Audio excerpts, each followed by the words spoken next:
Good afternoon. We'll wait, see if a few more join us.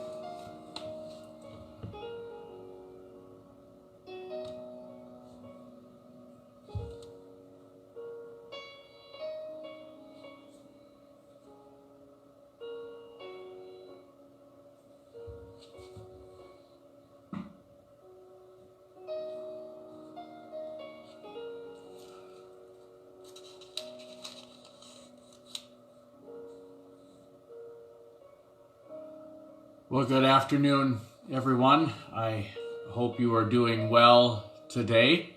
It's good to have you here again today. Just a couple things, some housekeeping things to bring to you. Remember that tonight at 7 p.m. we have we continue in our Lenten journey. Beneath the Cross of Jesus. So I invite you to come back for our service tonight at 7 o'clock. As we continue down that journey of Lent that we are in. As a reminder, if you need anything from me, from the church, don't hesitate to reach out, text message, phone call, Facebook, whatever you need to do. I am here, so you can reach out and talk with me. As you probably have noticed, I'm coming to you today from my office. I was over at church doing some work, so I thought we would do it from here. You can kind of see how messy it is now. But let's begin with our scripture for today. I chose a psalm that has been kind of replaying in my head over and over as we are in these times in our country, in our world. We turn to Psalm 46. Hear these words. God is our refuge and strength, a very present help in trouble. Therefore we will not fear, though the earth should change, though the mountains shake in the heart of the sea, though its waters roar and foam, though the mountains tremble with its tumult. There is a river whose streams make glad the city of God, the holy habitation of the Most High. God is in the midst of the city, it shall not be moved. God will help it when the morning dawns. The nations are in an uproar. The kingdoms totter. He utters his voice and the earth melts. The Lord of hosts is with us. The God of Jacob is our refuge. Come, behold the works of the Lord. See what dissolutions he has brought to the earth. He makes wars cease to the ends of the earth. He breaks the bow and shatters the spear. He burns the shields with fire. Be still and know that I am God. I am exalted among the nations. I am exalted in the earth. The Lord of hosts is with us. The God of Jacob is our refuge. That's a pretty familiar psalm to most. Probably the part that stands out to you is the be still and know that I am God. For some reason, this psalm has been sticking with me. I shared it with our church council as this all started and we were thinking about what we needed to do.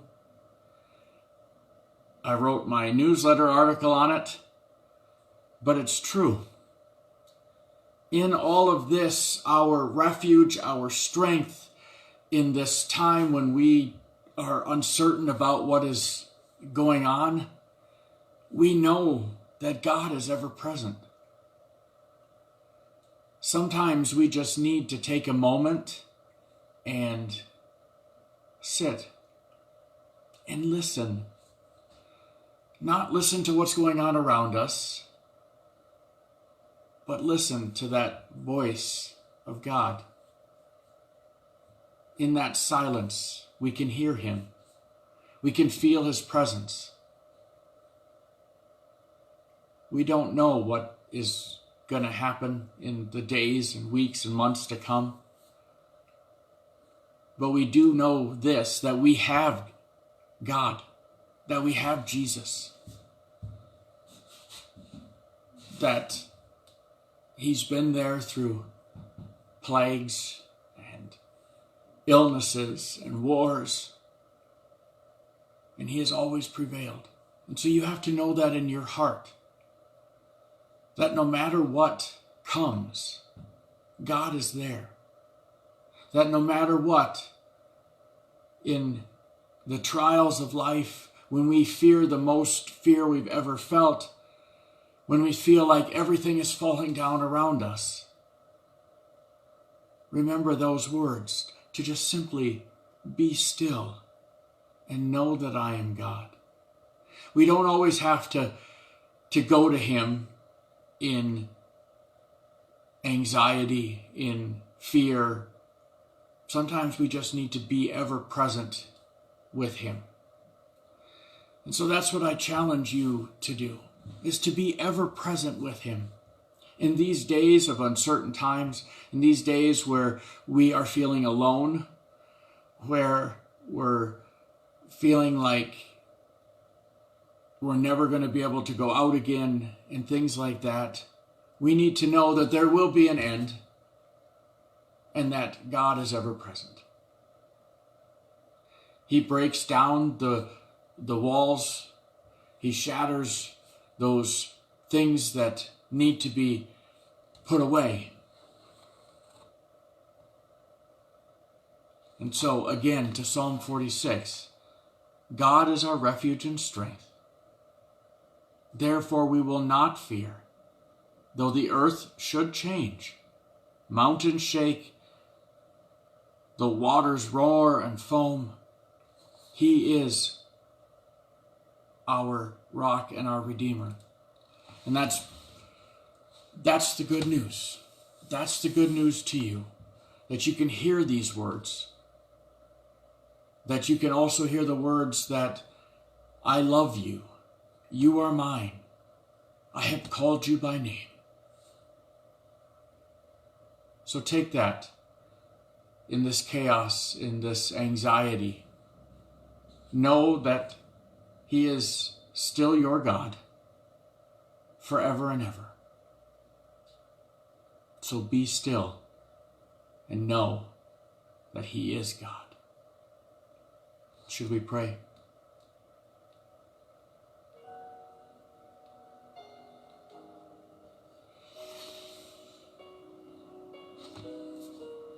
Good and gracious God, we thank you for all that we have in this life. We thank you for the health that we have. We thank you for family and friends, for a church. Father God, we know that these are trying times. Times when we wish we could just be together. But in all of this, we also know that we are still a church. The church isn't always about the building. The church is about the people. And wherever we gather, whether it's online, in the church, or simply in our hearts, we know that together we are the church. God, we continue to pray for those on the front lines, those that are experiencing this virus firsthand. Our healthcare workers, our first responders, those that take our 911 calls, those grocery store clerks that check us out, the truck drivers, the delivery drivers, everybody. Those that just can't stay home. We lift them to you and ask that you wrap your arms around them and continue to protect them. And those that are in the hospital, God, we raise them to you because you are the healer of every ill. You're the great physician. Continue to place your hand on them and heal them. And when we have anxiety and fear, may we know that in all of it, you are there. That we can just be still and be calm. We can know that you are ever present. May we be able to hear your small voice. May we be able to continue to minister to those that need us. Father God, for those that don't know you, I pray that in this they will find comfort, that they will come to you and know that you are an everlasting God. And as we continue in our Lenten journey, may we be reminded of the ultimate sacrifice that your Son gave to us, how he took it all to the foot of that cross and carried our sin and our shame and our heartbreak to you. Good and gracious God, just wrap your arms around this world. May we know that you love us, that you will continue to protect us.